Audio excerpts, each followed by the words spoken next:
And we're already back here in game number 3. Like the teams didn't want to have any crazy pauses whatsoever. We barely managed it into the lobby. My name is HeflaTV, casting again here with Mr. G Advance, and it's an unexpected best of 3 because I thought this is done in 2 games because Rave looked so good, pretty much like I know them from the last 2 months. But in game number 2 Prime, well, they pretty much, yeah, they showed that they deserved this spot here in the qualifiers for the I-League Season 2. And well, we're already deep into the draft, so G Advance, tell the viewers what we got already. Unless your microphone is muted. Alright, I told myself I wasn't going to do it like twice in a row. I did it twice in a row. I'm really sorry. I feel so stupid. Yeah. We do have Vengeful Spirit and Lycan picked up here from the side of the Prime, and Rave picking up themselves Jakiro and Naga Siren here, so despite it not working out in the last game, they do the same strategy every single time. It's what Rave do. They pick an ultra hard late game carry that can split push, that can do it all, and then they pick a load of heroes to defend that. Jakiro already the start of it. The Prime though, it worked for them in the last game. Barrel down, do some damage to the enemy towers, cut it down with that Lycan. They get themselves the Venge as well. I think this is a smart option for them. They know it works, you know? They just won a game versus Rave, which is very impressive, because like you said, pretty much everybody would go into this game going, yeah, Rave will qualify. Like, no doubt about it. And they just dropped a game. It could very well be that Prime beat them out. Never change a running system, that's pretty much what you should go for. But then again, last time they couldn't really stop the push of the Lycan, but this time with the Naga Siren, actually the Prime might see themselves in a position where they have Naga Siren pushing down their side of the map, and that's of course the bad news. Well, the picks so far, or the bans, have been quite normal, the ETDP, and of course the Ogre and Brewmaster being out, but the Naga has been ignored. That means we got it for, already said it on the Rave side. Now the second ban rotation is on the way. No Tidehunter, even though Chrissy's Tidehunter was everything but impressive. Like, he didn't use the Ravage till minute 16, and from there on the Ravages were just slowing really the entire push down. It really had no impact whatsoever. It was more or less just like some graphical effect in a huge cluster fight, which always went for the Prime, unless they, I don't know, overcommitted a tiny bit, but they still got the racks down and then they got slaughtered. It doesn't really matter in the end because it's called Defense of the Ancients and not who got the prettier fight. So yeah, Tidehunter and Rio's Puck now being banned out as well. Batrider is gonna be picked up by Rave, so they want to get some revenge there, maybe finding the better initiations, but I don't think the Batrider had such a significant impact on the game last time, because the last fight, okay, he found Rio on the Puck, which is very, very good. If you find a Puck lassoed, that's almost like a guaranteed kill, and he had no buyback. So that was good, but apart from that, I just don't feel the Batrider and the Tidehunter on the other side, they were not the game maker. Yeah, neither of them had too much of an impact. The one thing about Batrider and Tide both is that it's very easy to get your initiation off. Batrider, you jump on literally any hero, as long as they haven't got a Lincoln Sphere, you pick them up, you pull them out of position. Tidehunter, as long as they haven't all BKB'd, you jump in the middle, you press R, you've done your job. Like, you can do anything else after that, and it's added bonus. The big thing here, though, is that the Prime are actually getting some fairly good ways to escape from this. Centaur Warrunner, the ulti from that means that you can always get out when you jump in for somebody, so Batrider's going to have a hard time going after them, and Vengeful Spirit is able to break that lasso just with a swap, so this is going to be a hard one for them. Rave as well as that, picking up an Ember Spirit now. This is getting a little bit greedy. Naga Siren and Ember Spirit both eat up a lot of farm. They're both very capable late game heroes. Now the one real bit of great synergy they have is that it's incredibly hard to actually push against these heroes. Naga Siren with a Radiance, throw your illusions across the map. It's already incredibly hard to deal with that and actually push against it because they're all over the place. You can push every single lane with that easily and farm the jungle. And look at Rave, they're gonna pick really greedy. I mean, this is a Naga Siren and an Ember Spirit, and I just assume that Naga Siren is going into the mid Batrider offline, and then we have a Jakiro, Ember Spirit plus X in a tri-line. Aggressive or traditional, doesn't really matter, but it's fairly greedy. If they get it both through, then the Prime has of course a problem.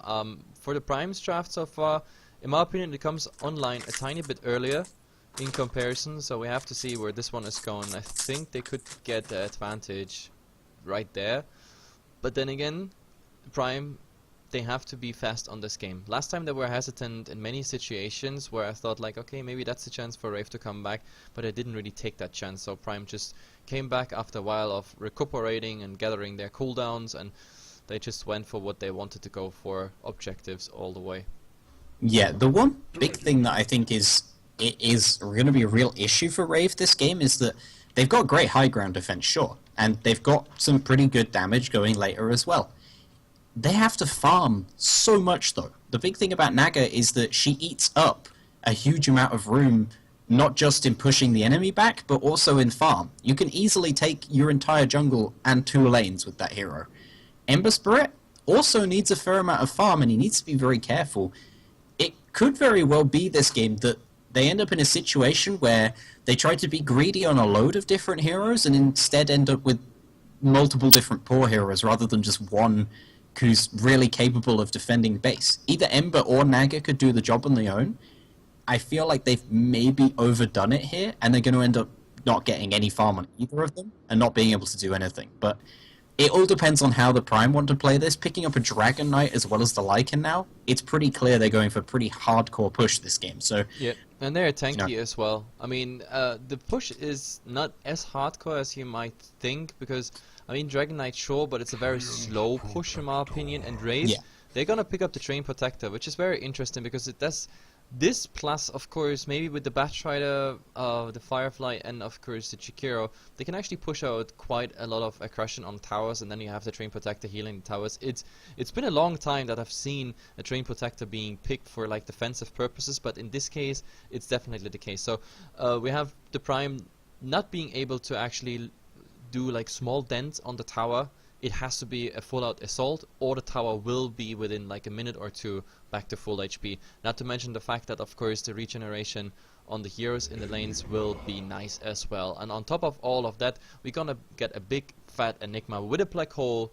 So let's see. I mean, if that black hole is gonna be nice and fatty, it's gonna be an awesome fight for Prime. Because right now we look at, I don't know, a lot of AoE. We have the Dragon Knight. Let's just assume we have a big black hole when they're already level 16 on the DK, which means we have AoE there.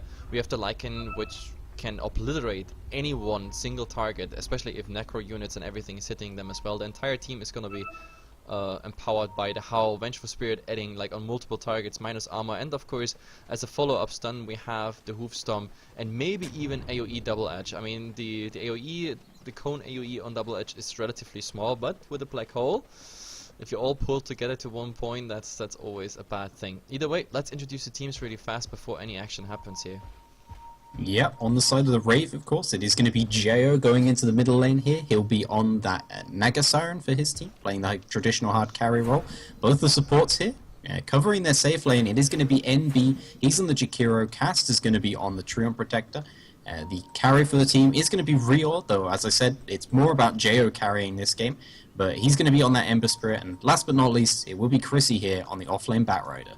Yep, and Chrissy on the Batrider is definitely something I like more than his Tidehunter. I mean, his Tidehunter actually was really, I don't know, I had a lot of sympathy underwhelming. For him. Yeah, it was very underwhelming. Let's say it like this. The Batrider, however, of Chrissy is something that always impresses. It's the same like IX Mike. IX Mike Batrider is also something I really like to watch. Either way, on the other side we have Misty on the Vengeful Spirit. He tried to get that rune, but well, he wasn't successful with it. So that's one thing. We have Monang again on the Lycan. This time not in the mid, because in the mid we have Nefari here on the Dragon Knight, and on the offlane we have Y2K.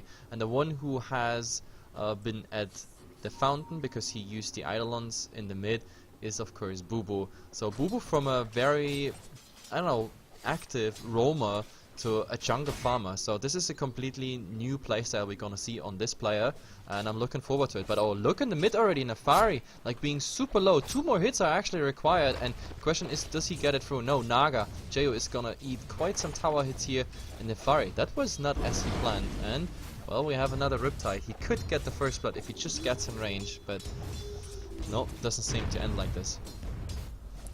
Yeah, I mean, it doesn't matter too much for him now, since he's just about managed to get the bottle money for that, and with that, he probably shouldn't be dropping that loan, but Oh, but that was look a little top, bit dangerous Chrissy there. going super aggressive here. 5 stacks of sticky napalm on the Vengeful Spirit. No magic missile. This is really bad news. Monang is trying to get some right clicks in there, but who cares? There's living armor up on you. The creeps, of course, do more damage than the entire Prime lineup here, and Chrissy prevails against 2 on the lane. That's what I've been talking about. That's the difference between a Chrissy Batrider and a Tide Hunter. Yeah, and I think the mistake there is just one too many napalm stacks and having the wrong skill as well.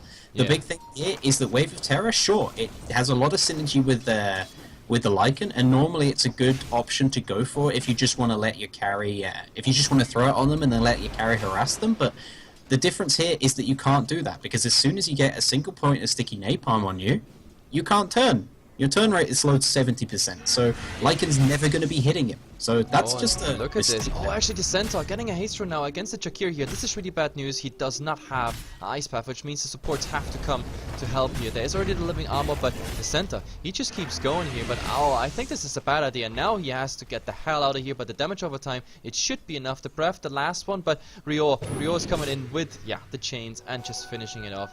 That was really bad. I think he could have gone like this turn here. That might have been interesting, but either way, we have Chrissy getting a solo kill on the Lycan top as well. So Rave at the moment, it's really like some freedom punch.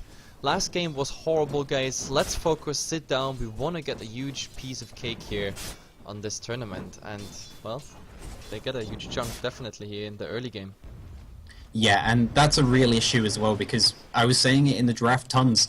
This is a late game lineup from Rave, and it's a lineup that needs a lot of farm as well. But if you get early kills as well, it's basically a bonus on top of that. It makes your job a lot easier. Yep. The big problem with Y2K there is I'm really surprised when he got to the high ground, saw the Treant, why didn't just turn away? Like, he had a haste rune on.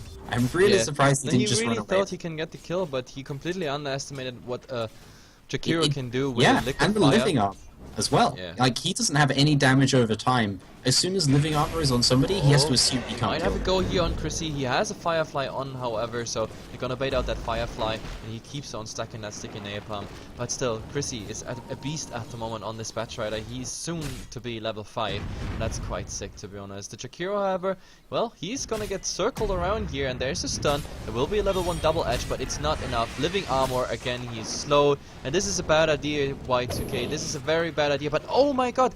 The chains are actually missing, and this right click is enough for the kill. And my god, the neutrals definitely playing on the side of Prime here at the moment, stunning the Ember and preventing the revenge kill onto YK, or Y2K, sorry, this way around. But wow, the neutrals definitely on the wrong team here.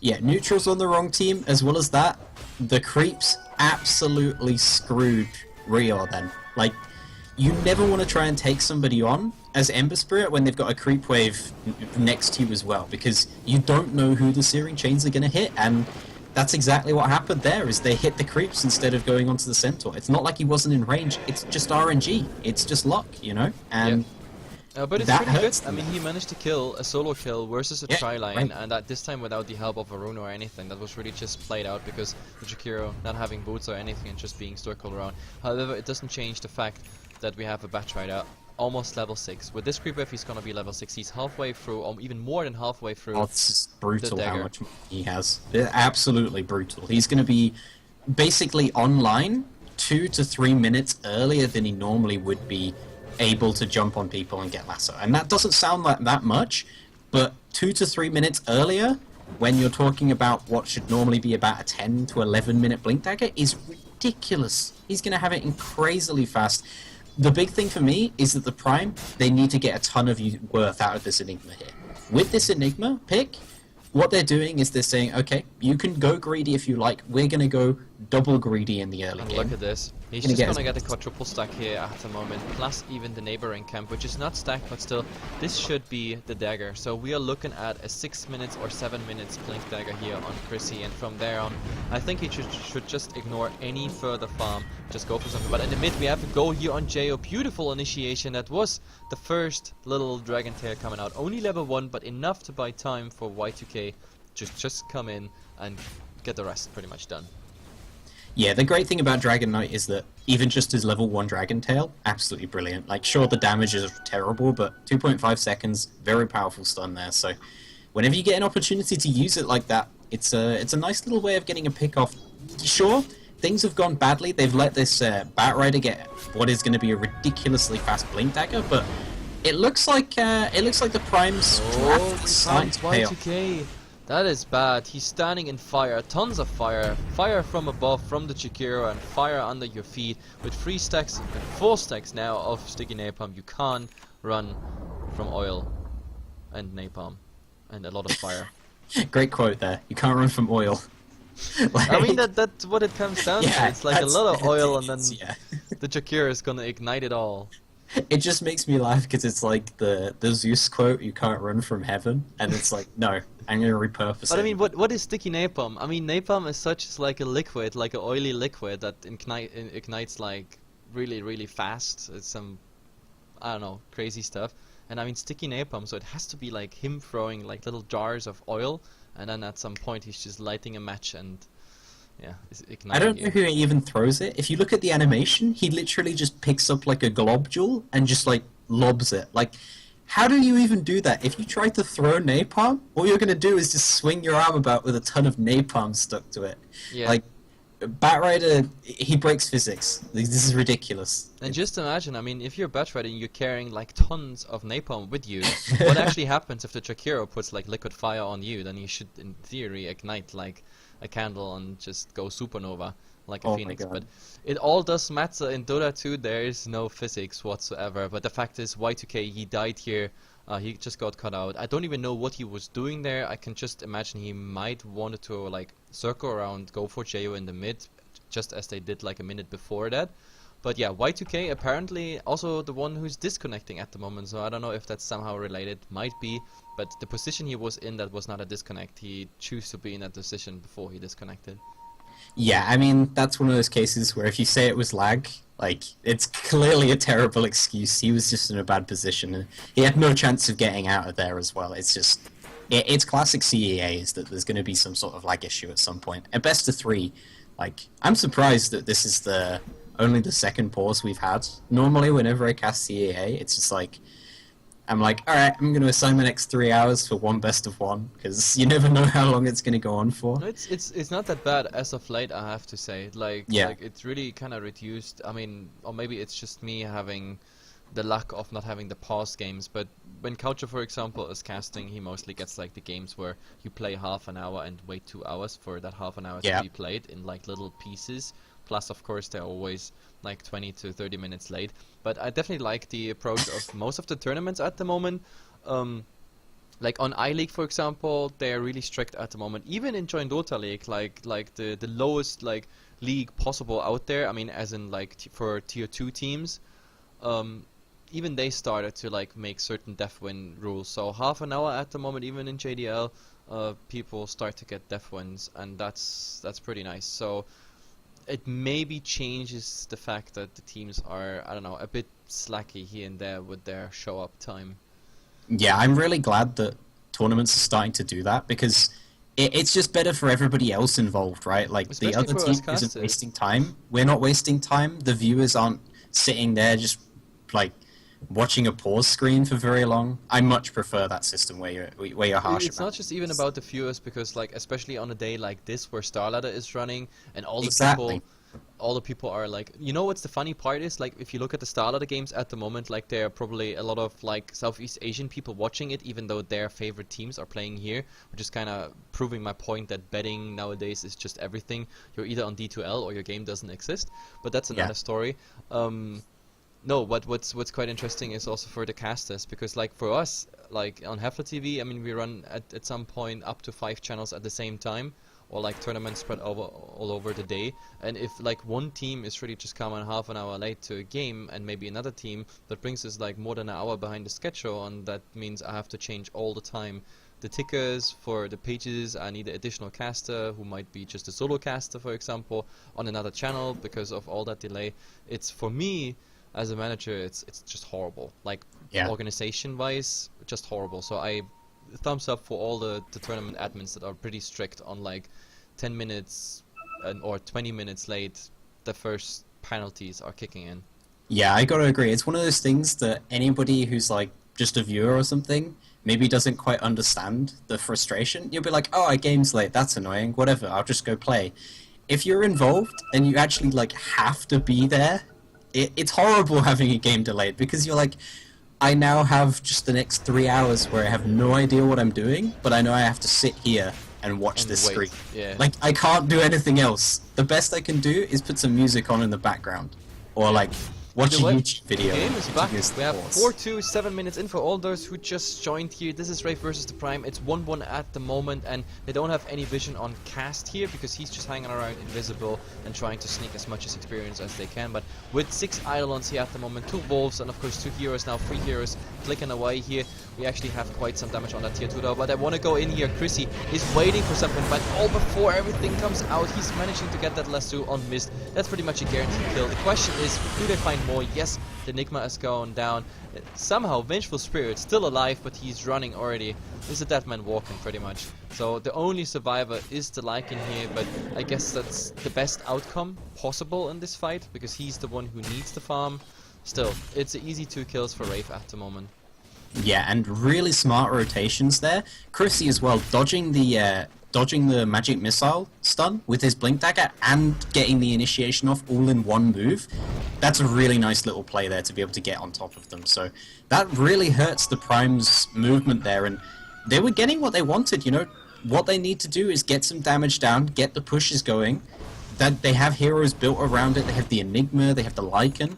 Like, they should be really trying to ramp up the aggression there. But so they should also start to that heal is the good. tower, for example. In the mid, that tower is quite in a dangerous zone, because there's no cliff whatsoever. There's a decay and possibly someone else just rotating into that mid and getting the tower. So Dream Protector, he has full mana, full HP, does not use the living armor at the moment on the tower. So maybe that's sort of bait. I don't know what it is, but I really want to see that tower being healed up, because I thought in the draft that's the whole purpose of it. Like, just preventing Prime from that sort of, pushing strategy like we knew it from the TI. But it's not happening at the moment. Oh, never mind. Yeah, they Finally, just do it now. it's coming out. It was quite late though. I think part of the issue is that a couple of the heroes were quite low on HP. Jo is, still low on HP now, so he's having to bottle Crow, and that's time that he isn't spending farming. It's kind of a trade-off. It's a decision. Do we save the towers or do we save the heroes? Oh, look at this. There's initiation here on Jo, but we don't have ultimate. 7 seconds there, but there's the stun. Double edge. It's enough for getting Jo, but look at this. Everybody's just stunned. Standing in the fire, you should not stand in fire. It hurts. The black hole, it's way too late. He was so low that the tower is gonna finish it off. Make that a 3-for-1 and make that possibly a 3-for-4, simply because Rio is coming in, the right clicks are coming, and the turn rate is just insane. You can be as tanky as you want. You can't run from sticky napalm, apparently. Yeah, and the only thing that Prime really get out of that is a kill on Nagasaru. She didn't lose that much gold. She's And still the tier getting 2 up tower. relatively fasting. Yeah, and the tier 2 tower on the Lycan, which is nice, but at this point, I'm not sure it's enough. You just used up a black hole and got crushed in the fight. Any fight where you use a 200-second cooldown spell and Look at get the beat Lycan, though. is bad. He wants to go for Roshan, but I think he has been spotted out. There was a blink, and that blink was from the Chikiro. Now he's blinking again, so they're kind of well aware of the fact that something is going on. It was daytime. This ward, the ward is like this little popular ward. It's not giving Roshan vision, but it gives vision from those people who run in from each and every side. But at the moment, Roshan is already like really low, 50%, and now the first one, Rio, is actually approaching this, but he's going for the invisibility rune. And now with the invisibility rune, you can actually come in there. Do we have anything? Dust. No, nothing. If he wants to, he can just go in there. Nope, but Lycan managed to get the entire thing. Still, Rio, he wants to initiate, but look at the lasso just pulling him up the high ground. That's probably the H is down, but never mind. Nice little swap. Vengeful throwing his body into the bullets, and we have to see Monang. Oh, he can't do anything because there is the Overcrow. However, he doesn't care too much. Now he's running for more. They want more. Chrissy to the right, and the Chikiro on this side. He's trying to TP out. I'm not even sure who they want to focus. Like, I mean, Chrissy is going down, but does the Lycan stop here, or does he just want to go for the tower in the mid? It seems like they're not interested in heroes. It's really just get whoever is in range and then go for objectives immediately. Yeah, and smart play by Prime. They're rushing for that Roshan attempt, and the big thing is that it just took too long for Rave to get there. They'd all had to go back to base after that last fight, and because of that, they weren't able to get there in time. You know, they're not fast enough to move across the map there. Yeah. And it also comes down to what we said before, like the tower in the mid, it could have been on 100% HP. Yeah. And I'm not saying this would have prevented this tower from falling, but it's significant time the Prime spends as 5-man people there, just losing XP, losing gold, losing time, all time you need to come online with the Ember and a Naga. But, well, as I said, I don't understand like what the tree is really going for here, because he's holding back on those living armors for a lot. So the Prime, in the end, we have to summarize this. I mean, this is a 1-1 trade. They lose the A. No, they're not losing the age. It's just a Vengeful Spirit, but that was more or less like a willing sacrifice. But they get all the tier 1 towers down now, and well, they secure quite a lot, I have to say. So it might still not work out what Rave was planning, even with a nice start into the game. Yeah, and we just saw as well the power of the Vengeful Spirit in that fight. They dragged the Lycan up. They thought they'd nullified it. Put him on a cliff. You know, if he has an Aegis, put him on a cliff. There's no point in killing him off.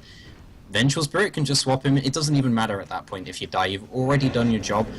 You know, it's always better to not die, but if you can die and do your job... I want to go for Rio here. Does he have a... No, he does not have a remnant. Now he's away. Actually, it was in the mid, but still, the Overgrowth and Chrissy pulling them completely out of position. A lot of fire, tons of fire everywhere, and, well, at least the center is going down for Rave, but that's pretty much about it. They could still continue here, or does Chrissy want to chase? We have Rio coming from the side, and also on the other side, we had Jakiro coming in, but he's dying to the Lycan. The Lycan is just too strong at the moment, and with the Lycan getting the Jakiro, it ends in a 1-1 trade with about 50% damage done on a tower who finally now gets healed up. But look at the tower in the mid. This is just deny food. Come on, someone deny it. Send the wolf, please. It might be that they've just not even noticed, but at the very least, Naga's just gonna pick this one up. It's gonna take age. It just takes so many right clicks, even with 25 HP because of the armor. But either way, they'll cut through that there. And right now, I think that this is great for the Prime. They're really abusing the fact that Rave haven't hit their timing on any of their heroes, and they've lost a ton of towers. The Naga Siren is not able to counter push particularly well right now. The very best she can do. Look at their gold. We are at 3.3 at the but moment. 13 minutes in. It's not going to be the fastest Radiance of all times, but he's still going for the Radiance. Like that mid creep wave and maybe some side camps that should do the trick. But at the moment, oh my god, Vengeful Spirit being caught out. He managed to get a magic missile off, but Chrissy would have been there just in case. So the easy pick off here. And I think, was that even a warding mission? I'm not even quite sure what he did there. Was that a new ward he placed? No, all of these wards are pretty old, so he was just there for the looks of it. I don't know. Yeah, he might have just literally just been hanging around trying to see if they can maybe get a Cast. Look, Cast, he was followed on. He is invisible, but do we have vision? No, we don't have vision. They spam all the spells, but it's enough that Cast actually survives, and he could come back into this fight. The Enigma, however, surviving. He stood in fire, but still, it's enough with the mech, and now Cast, unfortunately, he didn't go for the Overgrowth. I actually thought we were gonna find the Overgrowth and then Rio coming in. That would have been a quite interesting fight, but in the end, nope. That's all she said, pretty much. Yeah, and you know, it's kind of a sensible choice from him. They did see that there was a sentry available on the Enigma, who, although he was caught out, wasn't going to quite die because he had the mech, of course. But he decides to just back off. The problem is that every time that Rave back off, their tower is going to be sieged. And Dragon Knight with the DD. Look at the double damage, yeah. Double damage, however, is running out here. But this Midnight Pulse is going to secure at least the area that they can't really initiate. But, I mean, look at the power of their push. Like, Nefari, he doesn't care. He's just going for that tower and it's melting. Like, you can really watch it melting. At the same time, of course, the Naga. What they have to do, buy some time for the Naga. But this tower, I think, is still down. We have a lasso in 6 seconds. So, let's see. At the moment, he wants to stick around. Problem is that even if that lasso is getting ready, his Firefly is pretty much ending. But no, not even for this they go, because I don't even know why, but oh my god, Enigma being stunned in place, the Mac being used now, Rio is being stunned, he has a remnant still somewhere up, but no mana whatsoever. That means we have to use the Overgrowth, but nice swap and a nice black hole, 2 people in there and everybody's rushing forward. Bam, there we got it, 2 kills, easy one. They were holding back with these cooldown till, like, I don't know, the edge of their HP pool.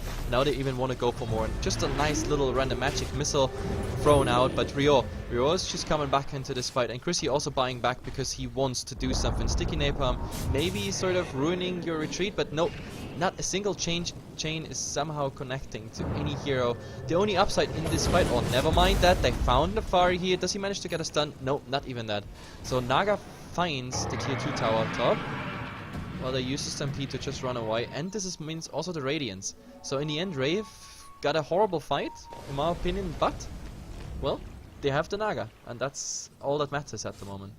Yeah, and that's what they needed as well. You could see throughout that fight, they were just trying to delay. They weren't even trying to win the fight, they were just trying to delay it. And because they couldn't have won the fight, really. That's their best option in that situation. And now that JO has got the Radiance, they have an extra level of things that can do the counter push. It means as well as that the Naga can use herself to counter push. She can use her mirror images to counter push, whilst now the Rio on the Ember Spirit can go and farm and try and finish up this Battle Fury, because it's getting to be really late at this point, and until he's got that, he doesn't really do that much damage. Sleight of Fist in particular is one of those skills that you max it out and you're like, great, I've got a maxed out skill, it's really powerful, and it doesn't do anything. Oh, look, the lasso found Y2K here at the moment. He's surrounded by 4 people. Is there any reinforcement coming? I don't think it's in time. There's even an overgrowth just to stop this cast. Oh my god, there was a ward, so they're gonna get a revenge kill here on cast. There's no way to run, so well, Rave was looking for a fast precision strike, but in the end they still pay for it. And Chrissy at the moment, he's going, I don't know where he's going. He just wants to stop that push, I guess. He wants to be really aggressive. I guess that's the best. Just stop that push of Prime. Buy that Naga even some more time. And with the Radiance now, I mean, the Naga is putting a lot of pressure top, but he's not even focusing on pushing towards the base. He's just focusing on, I don't know, getting even the enemy jungle completely farmed.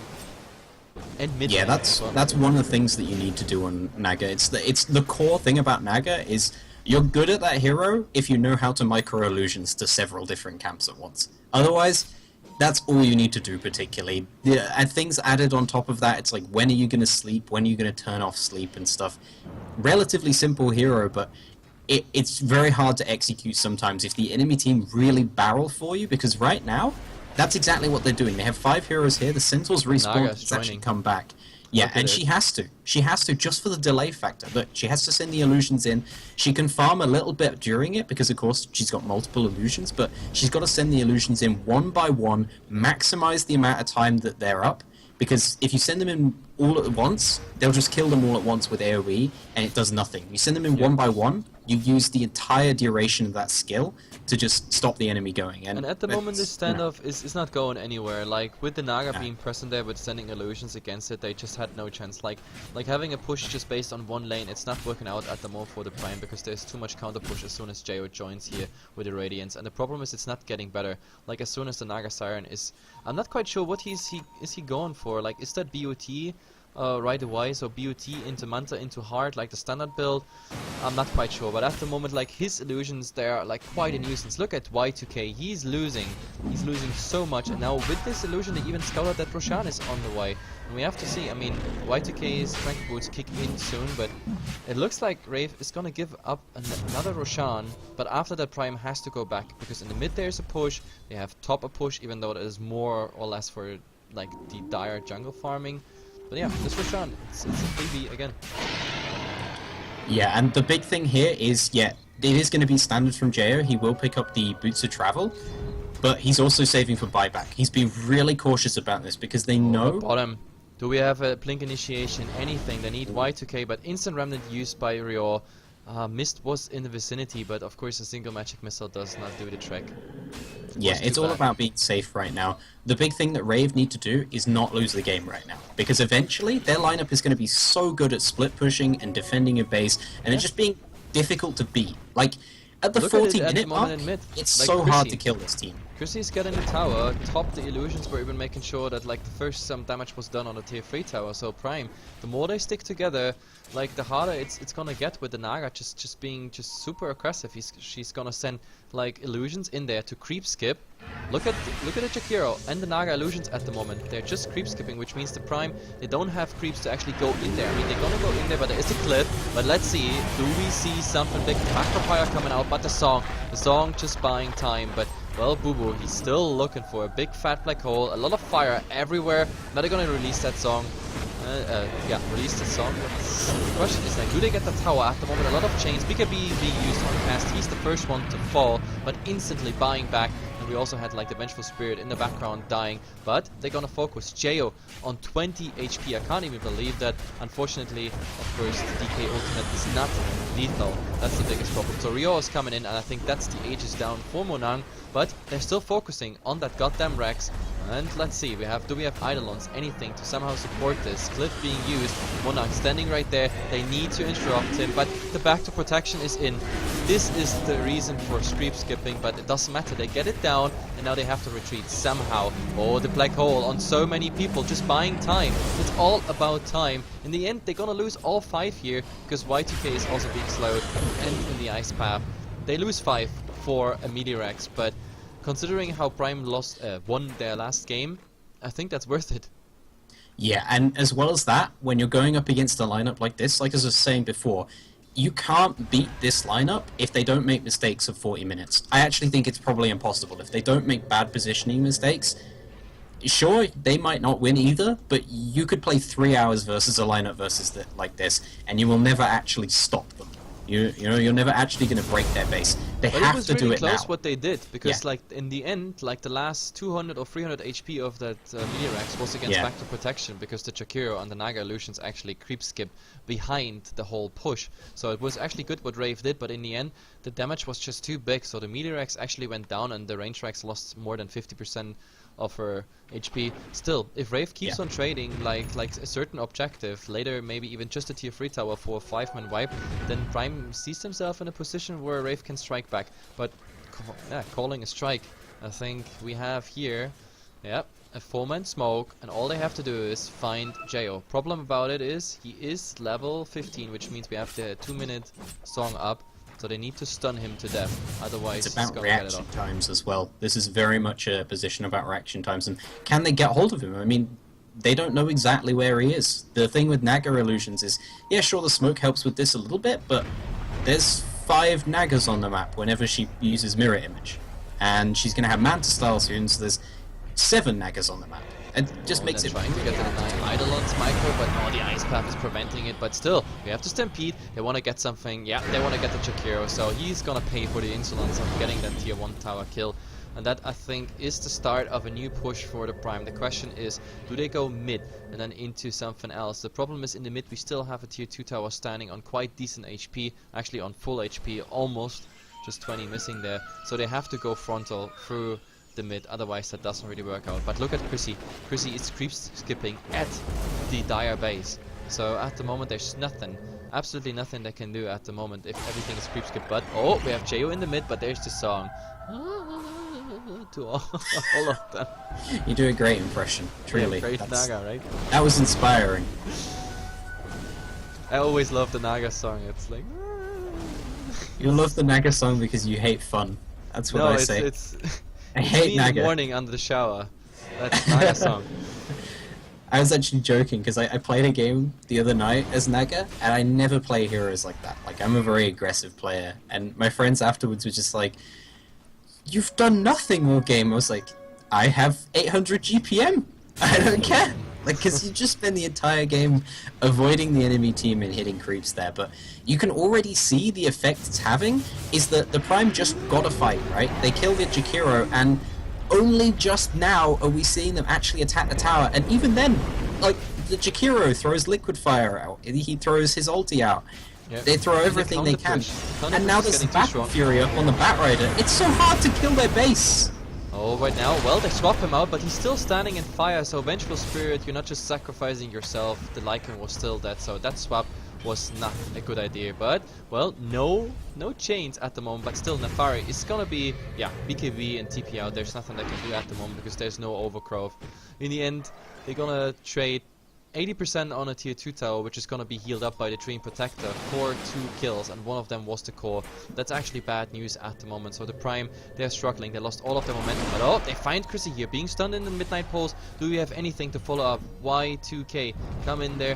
But no, the biggest problem is we have the Naga coming from the other side, and she's now level 16. So the next time we have Naga song, it's on a minute cooldown, and that's the most ridiculous thing about this song. It's the cooldown. Like every 60 minutes, 60 seconds. did I say minutes? Yeah. Every 60 seconds you can stop pretty much everything unless someone has a BKB, which is even a bad thing in that situation.